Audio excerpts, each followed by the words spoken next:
पापा, बोलो बेटा। ये सब लोग मिडिल क्लास इतना करते रहते हैं, इसका मतलब क्या होता है मिडिल क्लास का? मिडिल क्लास मतलब हम बेटा। हाँ नहीं, वो तो पता है कि हम मिडिल क्लास हैं, पर इसका मतलब क्या एग्जैक्टली? हम मिडिल क्लास कैसे हैं?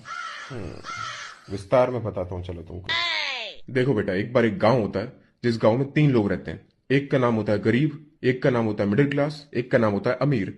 अब गांव में सभी लोगों को सुविधा मिल सके, इसके लिए यह तय होता है कि सभी लोगों को टैक्स देना पड़ेगा, महीने का 100 रुपए। गरीब इतना कमाता नहीं है तो वो टैक्स भर नहीं सकता। अमीर के पास अपने जुगाड़ है तो वो कुछ ना कुछ करके अपना टैक्स बचा लेता है। अब बचा मिडिल क्लास जिसको पूरा टैक्स भरना पड़ता है।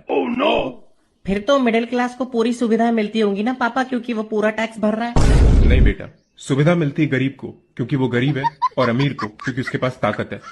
तो हमें क्या मिलता है पापा? बेटा, हमें मिलता है एक सर्टिफिकेट कि हम गरीब और अमीर दोनों के अन्नदाता हैं। हमारे टैक्स के पैसों से गरीब के घर में राशन पानी भिजवा देती है सरकार, और हम जो लोन के ऊपर बैंक को इंटरेस्ट का पैसा देते हैं, वही पैसा बैंक किसी अमीर आदमी को देता है ताकि वो अमीर आदमी इस देश को छोड़कर भाग जाए। तो इन शॉर्ट बेटा, हम इस देश के सुपर हीरो हैं। अन्नदाता हैं हम गरीबों और अमीरों के। मिडिल क्लास बहुत बड़ा सुपर हीरो। समझ गया पापा।